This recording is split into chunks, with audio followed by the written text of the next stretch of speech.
Welcome to this section on text preprocessing. In this section, we are going to perform different tasks to convert our dataset into a consistent form.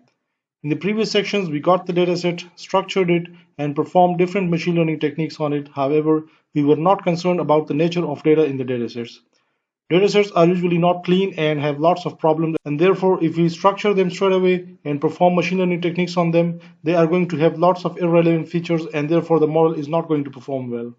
In text preprocessing, we want to normalize our text and remove the unwanted words and characters and reduce the number of features to make them more meaningful.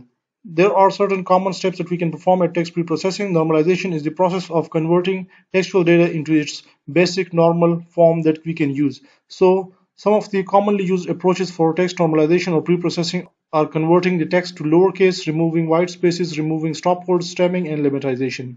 Now, if we consider this as our dataset that has few spaces, then this with the capital T is my dummy dataset, period, space. It is part of a taught course on text mining, period, and then few spaces.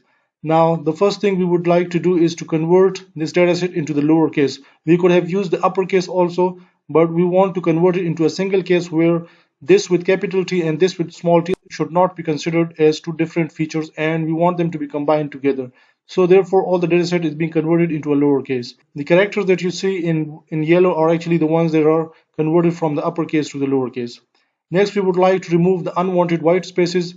The spaces are important because they separate words from each other. However, the extra spaces before and after the text are meaningless, and therefore we would like to get rid of them. There are certain words that are frequently used and uniformly scattered across different documents, and therefore they are not going to help much towards prediction, and we would like to remove them as stopwords.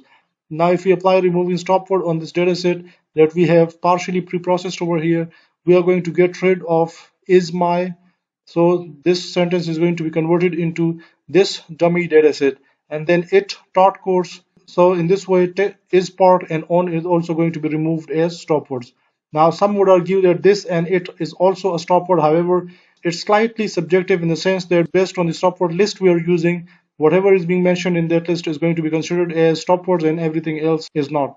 There are certain words that are used in different forms, like sometimes as a verb, sometimes as a noun. However, the general sense they give is almost the same. So we would like to reduce them to a basic form so that all those different variations can be used as a single feature. Now, stemming and lemmatization does this for us. However, their role is slightly different. In case of stemming, we chop off some part of the word so that we can reduce a word to its basic form. However, in case of lemmatization, we still reduce the word to its basic form. However, that may not necessarily be due to chopping or clipping off some part of the word. Now, if we apply stemming on this dataset, this is being reduced to thi, and dummy is again reduced to dummy with I, and course has its e removed, and mining is being reduced to mine.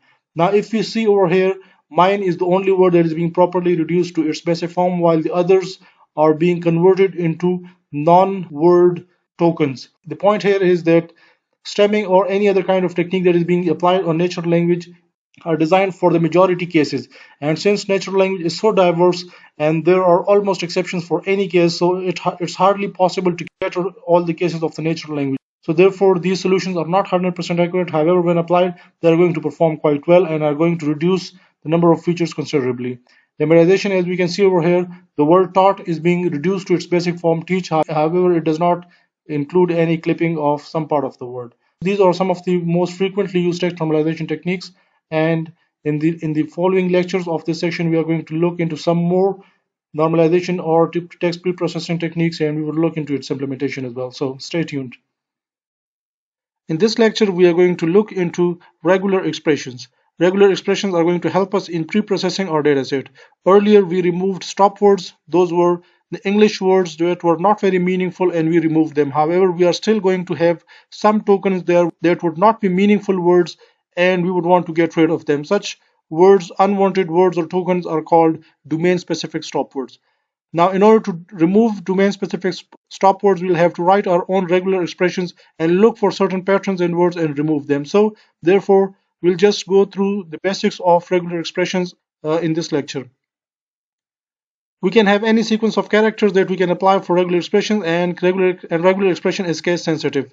Square brackets and regular expression means that anything that lies in the list, every character in the list is acceptable. So if we have a case like this, we are going to accept both cake with small c and cake with the capital key. In case we have a regular expression like this, it means that anything from A, B, or C characters followed by a D character. So the next character has to be D. However, the first character can be A, B, or C. Similarly, over here we are looking for a pattern where we can have any number from 0 to 9 followed by a dot and 0, 0. In case we have a sequence that is long, we can also use a shorter form of it, and that is with the help of this hyphen, all characters from A to Z, or all characters from capital A to Z, or all numbers from 0 to 9. This is only possible when all the characters are in sequence. Caret is used for representing the start of a sequence or a pattern. So over here we are saying that any word that starts with either A or starts with P or starts with T is going to be acceptable. Over here we are saying that any word that starts with a character from A to Z, so maybe it will have numbers to follow, but the first letter has to be a character. Caret can also be used for other purposes also. In case caret is not the first character, like over here, we are saying that any character from either E or caret is acceptable. Similarly, over here, we are looking for a particular sequence that is A caret followed by B. Question mark is being used for the optional character. So what we are saying here is that color with the question mark after U means that U is optional. So either if you put E or you do not put E, both are going to be considered as color. So we are looking for both forms of color, that is with you and without you. Similarly, we are saying that books with S or without S are both acceptable. The cleaning symbol, that is the asterisk, means that any number of characters from 0 to any large number. So over here we are saying that BA followed by any number of A's from 0 to a very large number. So according to this pattern, apple is acceptable because it has got one A. Ba is also acceptable because it also satisfies this rule and has got multiple A's. Cricket is also acceptable according to this rule because this means any number of A's from 0 to a large number. It has got 0 A's, so this is also a correct string according to this pattern. Over here what we are saying is that any character from A to B and in any number of times. So anything like A, B, B, B, B is still a valid string. A, B, A, B is also a valid string. So each time we have to pick one character from this, and then we can pick again, and then we can pick again, and the sequence is going to go on. Over here what we are saying that there must be a character from 1 to 9, and then we can have any number of characters from 0 to 9. Similarly, a cleany plus means that any number of characters but at least one. So over here it means that any character from 0 to 9 at least once and can be more than one. Dot is used for a wildcard entry. So over here we say that the first three characters has to be B, E, G, and then the last character has to be N. However, over here we can have any character and that is going to work. The same is what we are doing over here. We are combining the cleanies asterisk and the dot operator, that we are going to have artwork as the first word, then any character and any number of those characters, and then again artwork. So we are looking for artwork to appear twice in any text. Anchors, as we said, or carets as we talked earlier, are used to represent the start of a word or any sequence of characters. Similarly, dollar is used for representing the end of any sequence of characters. B represents the boundary. For example, if you are looking for a sequence of characters THER, they are going to be considered true even when this sequence of characters is part of another word. However, when we add boundary to it, then we are saying that only identify this pattern when it's a separate word, that is having spaces at both sides. And therefore, if we apply such a rule over here, like we are looking for 99 that has got boundaries, that is, it hasn't got any other character associated with it. So according to this pattern, this is a correct word because it has got spaces on both sides. However, this is going to be ignored because it does not fulfill the rule, and after 9 we have got another character over here. Disjunction means any word, any we can provide disjunction among multiple sequence of characters, and that would mean either this sequence of characters or this sequence of characters. So over here we are saying that either a cat or a dog. So we can look for different sequences of words, and if we group them, over here we are saying that guppy with a Y or guppies with IES. So any sequence of characters is going to be accepted as True. Over here, we can number a sequence of characters. However, this is not something that you are going to use very frequently. For example, we are saying that anything that is inside these brackets is going to be assigned a number, and that number starts from 1. We do not have to assign our own numbers, they are assigned automatically. So what we are saying this here is the, and then any number of characters followed by er. So whatever the characters are and whatever their length is going to be assigned a number of 1.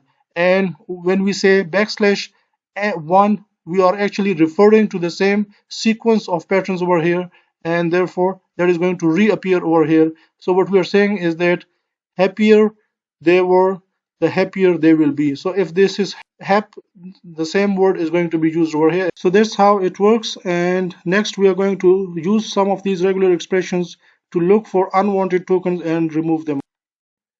In this lecture, we are going to implement the text normalization or pre-processing techniques that we studied in theoretical part. We want to pre-process or normalize our dataset by converting all words into their basic forms, removing unwanted words and characters, so that when this data is provided for training the model is trained well. If we consider the same dataset that we used in theoretical part, so we are assigning it to our variable corpus, and the first normalization step that we are going to apply on it is to convert all the data into the lowercase. Now we could have used the uppercase as well. The idea is just to convert all text into one case so that this with a capital T and this with a small t are both considered as one word. But the lowercase is generally preferred, so let's just do that. And I'll add some comments just to know what pre-processing steps we have already applied. The first is to convert text to lowercase, and for that we just need to call a string function that is lower, and that is going to do the job for us.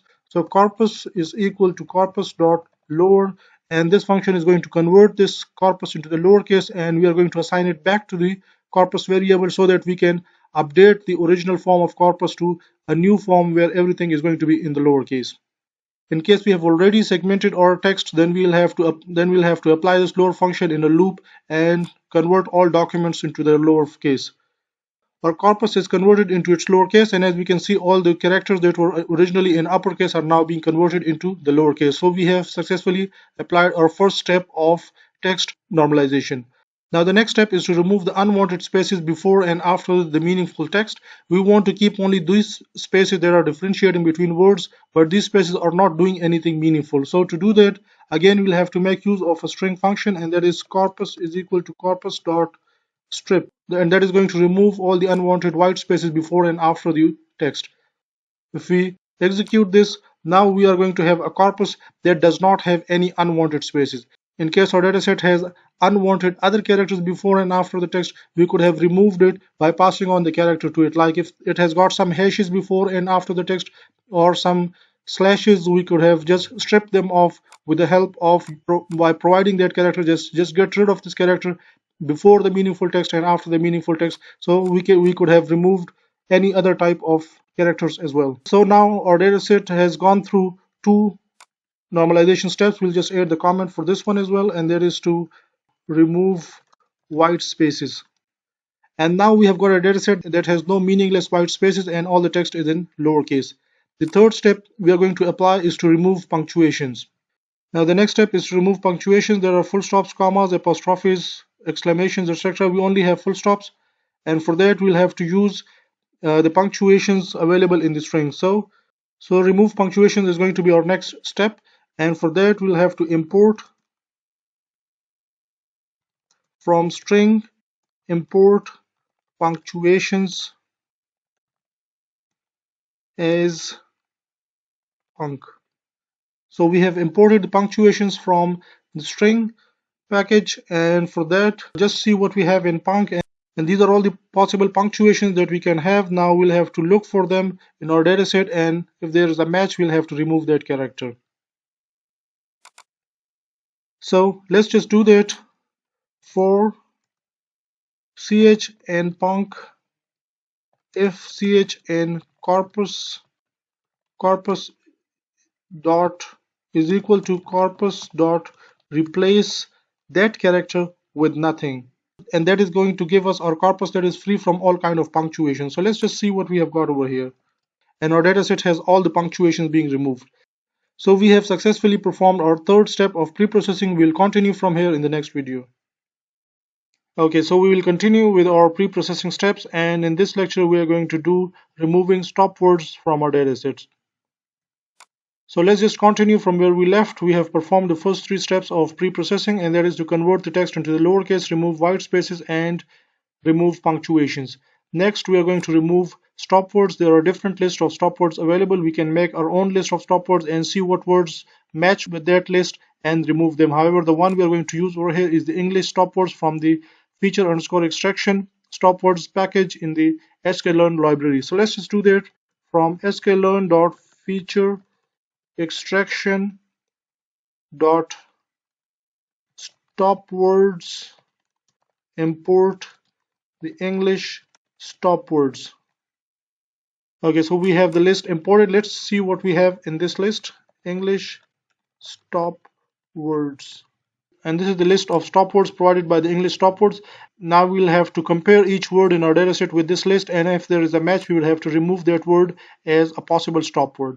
Before we do that, we'll have to split our dataset on words because we are going to compare words with words. Let's just get words equal to corpus.split on spaces. So this is going to give us a list of words in our corpus, and now we can easily iterate through all these words and compare them with the list of stop words. Just we want to see what we have in words, so this is the list of words that we have in our corpus. In case you want to see what is the length of these words or the total number of words, we have a total of 14 words. Now next we are going to iterate through the words in the list. So for word in words, if word in English stop word words dot remove word, if a word in the corpus matches with the word in the stop word list, remove that word. We are going to get a dataset that is free from stop words, and as we can see over here, it has removed some words as stop words. According to this list, this is a stop word, however it does not recognize is as a stop word. Similarly, we can see over here that it is removed, on is removed, but it kept on with is and off. Now some would disagree with this list that these are also stop words, so we can match this with some other list, and that is going to remove these others possible stop words as well that are not being removed by this list. We can also make our own list and add them to there and add such words to that list, and those are going to be removed because these words are not mentioned over here. If we just briefly scroll over here, we do not have is in the list. Okay, so we do not have is in the list. Similarly, we would not have off in the list as well, so they are not being considered as stop words and they are not removed. However, some of the stop words are removed, and that is going to benefit us a lot. Now in case we want to see what is left in the words list, so we have a total of 9 words. It means 5 words are being removed as stop words, so still this is going to help us a lot in training our model. In this lecture, we are going to perform stemming and lemmatization. By doing so, we are going to chop off some part of the word or reduce a word to its basic form so that the general sense of the word is being kept. However, we would want to reduce on the number of features. Now, in order to do so, we'll use the same code that we used in the earlier lectures of data normalization.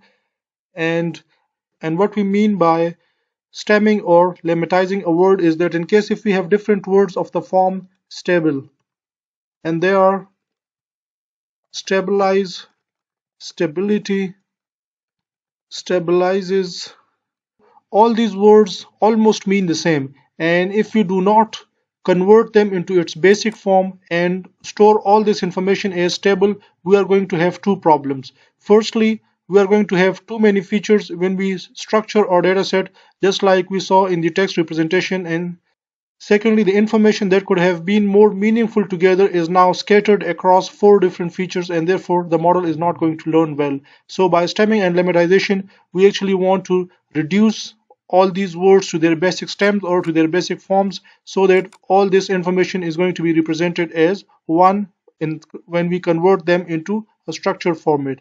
So to do so, firstly we'll have to apply stemming, which is going to be our 5th step of pre-processing. So stemming.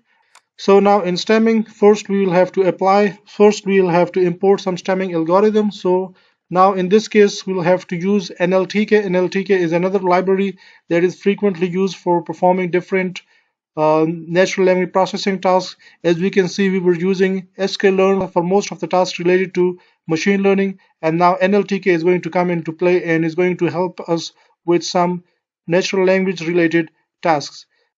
As we were using sklearn for the major part of this course, and that has a package feature underscore extraction.txt particularly related to feature extraction from textual data, and NLTK is another library that has got many such functionalities that is going to help us to process our textual dataset. So we'll be importing a stemming algorithm, a porter stemmer in particular, from the NLTK library. So from nltk.stem import porter stemmer, and this stemmer is going to help us stem our words into their basic forms. Now, before we proceed to the next section, I would just want to give you an idea of what Porter stemmer is. It's a regular expression or rule-based stemmer. So let's just see what Porter stemmer does. These are the generalized rules that apply to all words in the English language. So we can expect some issues or some mistakes by this algorithm. However, it does quite well to generalize and to come up with some rules that could be applied to all words in English language. So it says each time it sees double S, ES in word, convert them to SS. So if it sees caresses, it's going to convert that into caress. Next, if it sees IES, it's just going to replace that with I. And similarly, it's not going to do anything when there is a double S, and if there is a single S, it's going to chop that off. So whenever it sees words in this form, it's going to convert it into this form. Now if we proceed, in case there is a word that has m greater than 0. Now what m greater than 0 means, that if there is a transition of vowel to consonant, we are going to consider that m equal to 1, and there can be more such cases. So in case if that is happening once, convert in the stem, convert the EED to EE. Now if you take off this part from the stem is left with only F after removing EED, and there is no M, and M is equal to 0 in the stem, which is F, and we do not have any conversion of vowel to consonant. Therefore feed is going to be remained as feed. Now if you look into this part, after taking off EED, AGR is what is left as the stem, and this stem has M greater than 1. That is, we have at least one case where we have conversion from vowel to consonant, as we can see over here in AG. So therefore in this case the condition is being fulfilled, and double ED is going to be replaced with double E, and we are going to get agreed converted into agree. And similarly, if there is a vowel in the stem after removing ed, so if we take off ed, this is the stem, and if this stem has got at least one vowel, that is, we have got two over here, so then just remove ed. But if we look into this case, after taking off ed, the stem hasn't got any vowel, and therefore we are not going to remove ed. Similarly, if we take off ing and the stem has at least one vowel, like in this case motor has got two, so then just remove ing, and in this case if you remove ing, s hasn't got any vowel, so do not chop off ing. This is how we have some more cases. If we have at, convert that to ate, and some more cases. So these are all the rules, and if a word passes through all these rules, it's going to be converted into its basic form. So we can expect that in 5 steps we are dealing with all words in the English language, and therefore we have to expect some problems, because obviously the language is so diverse and dynamic that 5 rules aren't going to do justice and aren't going to come up with good stemming. So we can expect some problems. However, if we have thousands of words, this is going to help us a lot in reducing the number of features. So let's just apply this to our dataset and see what effect we get. We'll have to create an object of type porter stemmer, so we will call it p stemmer, and that is going to be of type porter stemmer. With this porter stemmer, we are going to parse through all the words and get their stemmed version. For word 0 to length of words, so we'll have to iterate through all words, and this, what we are doing over here is that we are iterating through all the words, and each word is being replaced by its stemmed version. So let's just see what we have in the words list, and as we can see, dummy is being replaced with dummy with an I, and we have got mining reduced to mine, and course has got its E chopped off. for our small data set, we can see that it's incurring more mistakes than it's doing good, like it's just converting this one word into its correct stem. However, we have two meaningless words over here that should have been in its original form, but generally when we apply it to large data sets with thousands of words, this is going to help us a lot. So this is how words are being reduced to their normal form by chopping off some part of it. Now we can also reduce words to their basic forms, not necessarily by chopping off some part of it, and that is called lemmatization. Our sixth step, and that is lemmatization. And for this, again, we are going to use the NLTK library, and from nltk.stem this time we are going to import the wordnet lemmatizer, and once it is imported we'll have to create an object of it and we'll call it as lemma, and that would be of type wordnet lemmatizer.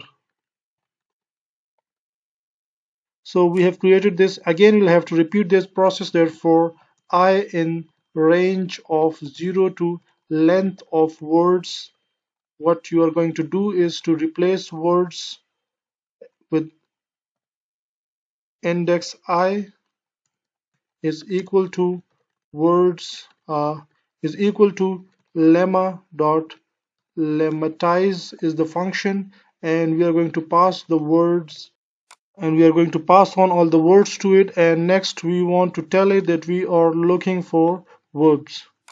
Now if you want to see what we have in words, is converted to be, which is being, and its basic form is. So if we had any other form of like are, is, are, am, all those are going to be converted into be, and we have taught converted into its basic form, that is teach. So lemmatizing is converting words into their basic form, not necessarily chopping them off, while stemming is to reduce words to stems by chopping off some part of it. So these two steps, that is stemming and lemmatization, is going to convert or reduce all words to their basic form. And now if we pass this form of data for structuring and for training the model is going to perform well. In this lecture, we are going to apply regular expressions on our dataset to remove the dataset specific stopwords or the unwanted sequence of characters that are particularly found in our dataset. We have assumed a dataset that is an HTML page, and as we can see, it has got unwanted characters or the tags and the element names, and we would want to get rid of them because we are only interested in meaningful information, that is the actual content of this page. Now to do this, and we have assigned it to a corpus variable, so let's just see if you want to have what we have in corpus. So it has all the HTML of a page. In order to apply regular expression, the first thing that we need to do over here is to import regular expressions. Now next we are going to structure an expression or a pattern that is going to remove all these tags. So let's just name it as tags, and there is going to be regular expression dot compile, and we are going to compile a regular expression over here, and there is anything that starts with angular bracket, then has any number of unknown characters, and we may or may not have these characters, and then ends again with an angular bracket. So next we are going to apply substitution on our data set, and anything that matches this tag we are going to replace it with none, and therefore that is how we are going to get rid of them. So corpus is equal to tags dot sub is used for substitution. We are going to substitute the pattern in tags with nothing, and it is going to be applied on corpus. So when we do this and want to see what we have in corpus, we have all the tags removed and we only have plain text that is meaningful, and we can start extracting our features from here. Now as we can see, there might be some numbers and we would want to remove them also. So let's just write another regular expression for them, and we'll name it as prices is equal to regular expression dot compile. And in order to compile a regular expression for this, we would be looking for anything that starts either with USD or a dollar. So in prices we are saying that anything that starts either with a USD sequence or with a dollar sign and then followed by some number of digits, that may be one or more than one, we are going to represent this pattern as prices, and we want to get rid of them as well. So we'll just store them as prices, and next corpus is equal to prices dot sub, replace them with nothing in corpus. And when we do this, let's see what we have in corpus. And in our corpus we can see that the dollar sign followed by the price, and the USD followed by the price. So all the prices are being removed. So this is how we are going to remove the unwanted sequence of characters or the domain specific stopwords from our dataset. In this lecture, we are going to use part of speech tagging. Part of speech tagging can be used for a number of purposes. However, we are discussing it for pre-processing. Now, in order to do so, let's just assume a corpus or just a sentence. If our corpus is equal to I like this table in my room. Part of speech tagging cannot be used for individual words and is rather applied to sentences, because within a sentence, based on the role of each word, it's going to be decided what part that word is being playing.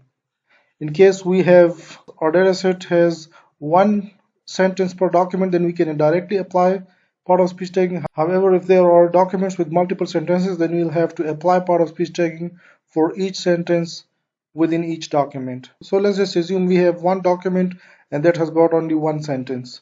So in order to apply part of speech tagging on it, we'll have to import part of speech tag from the NLTK library, and to do so we'll use from NLTK import the function part of speech tag, and with the help of this function we are going to associate each token or word in this sentence with its respective part of speech. Now in order to do so, we first have to convert this string into a list of words. So let's just do that. Words is equal to corpus dot split on spaces, and this is going to return a list of words.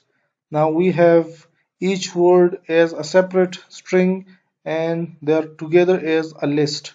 So this is what we need to provide to this function. We cannot provide the whole string because in that case it does not know the start and end of each word. So we have to tokenize it onto words and then provide a sentence tokenized into words as input to the function. So part of speech tag will receive these list of tokens or words, and we have part of speech associated with each word. We have the words in the sentence as the first column, and the second column represents the part of speech being attached to these words.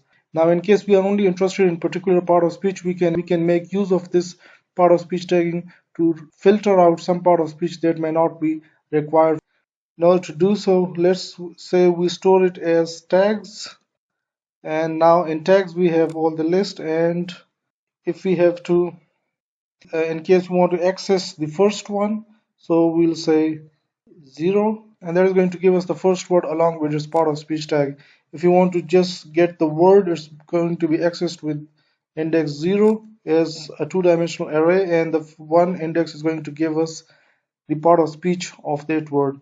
Now if we iterate through this column, we are going to get the part of speech of all the words. So for I in range of 0 to length of tags, and we are going to check if tags at I and 1 is equal to dt, then tags print tags at I. So we are only printing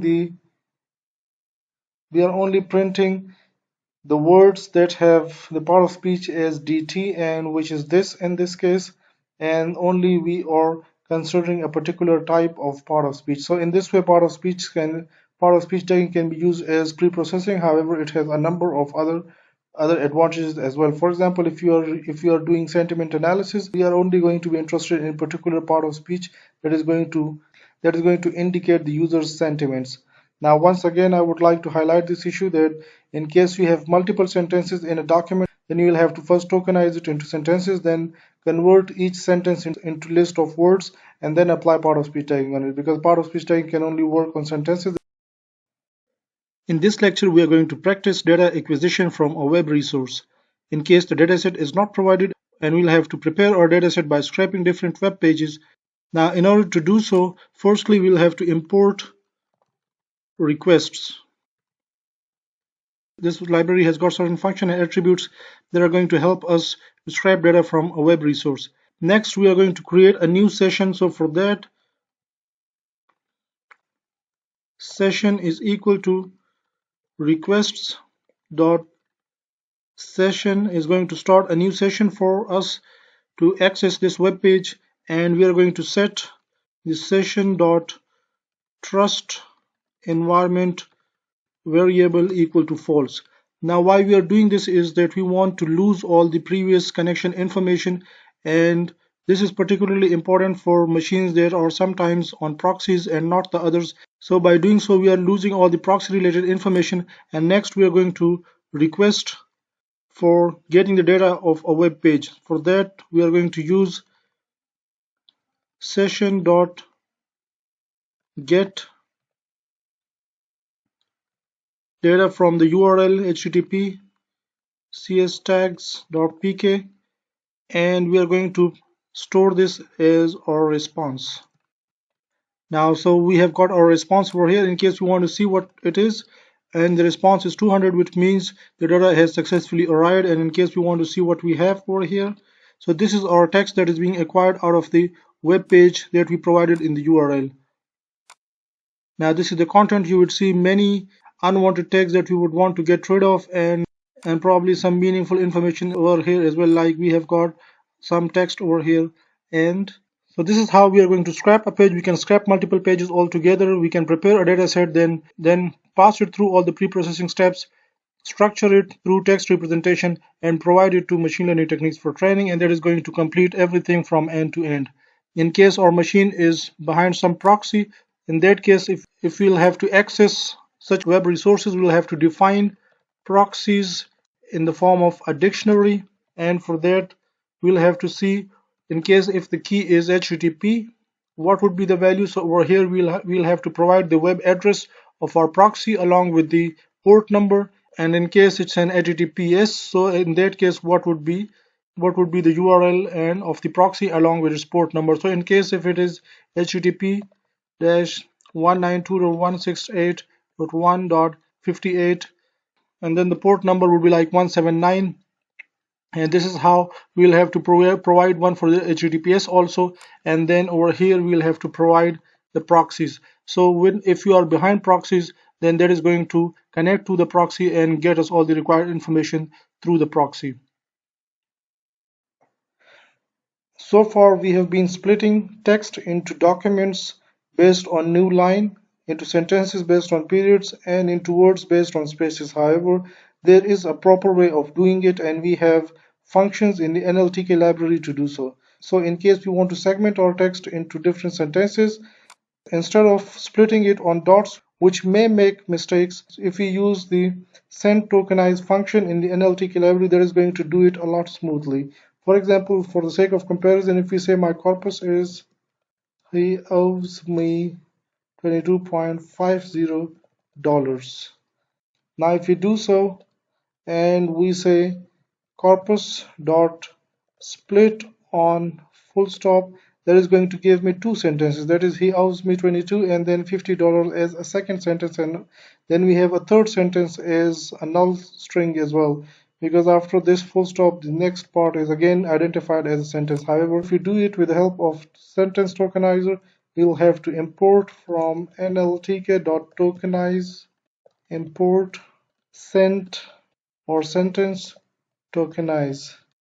And now with the help of this function, we have to tokenize our corpus, send tokenize corpus, and it gives us one sentence as he owes me $22.50. Now this sentence tokenizer has identified that this dot or period does not mean the end of the sentence in this case, so it handsomely recognizes such cases and helps you with segmenting sentences properly instead of just blindly splitting it on dots, where dot can also be used for different other purposes, as we have seen in this particular example.